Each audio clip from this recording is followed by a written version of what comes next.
Brasil deveria pressionar mais Trump para devolver crianças separadas, diz especialista. O Ministério das Relações Exteriores divulgou um comunicado nesta quinta-feira, 26, informando que 10 crianças brasileiras ainda estão em abrigos nos Estados Unidos após terem sido separadas de suas famílias ao tentar entrarem ilegalmente no país.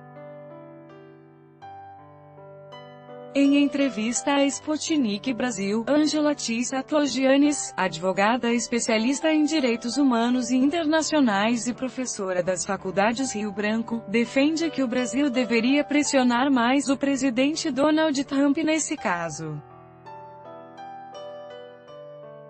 Temos que considerar que os Estados Unidos são os maiores violadores das convenções internacionais, mas o Estado brasileiro poderia sim, por meio diplomático, pressionar para que essas crianças sejam devolvidas aos pais, afirmou.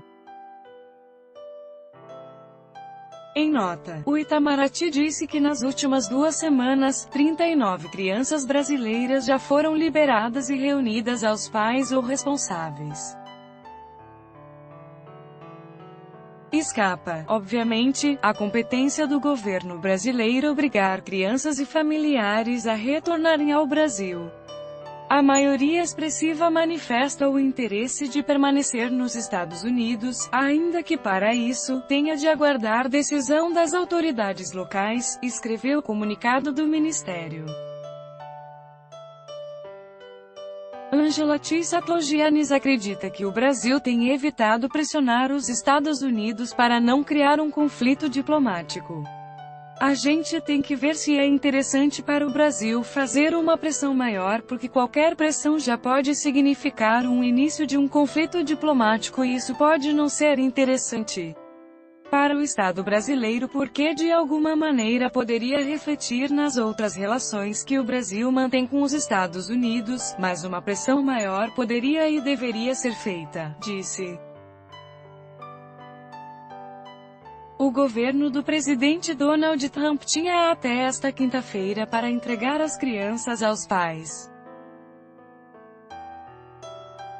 Segundo um comunicado do governo americano, 1.820 crianças de 5 anos ou mais que tinham sido separadas de suas famílias na fronteira com o México já foram devolvidas aos seus pais, mas 711 ainda tinham sido entregues. O Itamaraty escreveu que os processos de retorno têm ocorrido de acordo com a lei dos Estados Unidos. No caso dos poucos que optam pelo retorno voluntário, seus processos têm ocorrido segundo os protocolos estipulados pela lei americana, com o acompanhamento atento das repartições consulares, que colaboram na intermediação entre as partes envolvidas e auxiliam na juntada da documentação necessária, acrescentou. Ângela Satlogiannis explicou que a política de separar as crianças dos pais viola as convenções internacionais. Isso pode ser encarado como um desrespeito porque além de estarem privando as crianças da companhia dos pais, com as crianças em um lugar e os pais em outro, agora eles estão afastando ainda mais essas crianças, então é você tirar das crianças a tutela dos pais e isso não é permitido pelas convenções internacionais. O presidente Donald Trump adotou em maio uma política de tolerância zero com as pessoas que tentam atravessar ilegalmente a fronteira dos Estados Unidos. Os adultos são presos e as crianças enviadas a abrigos.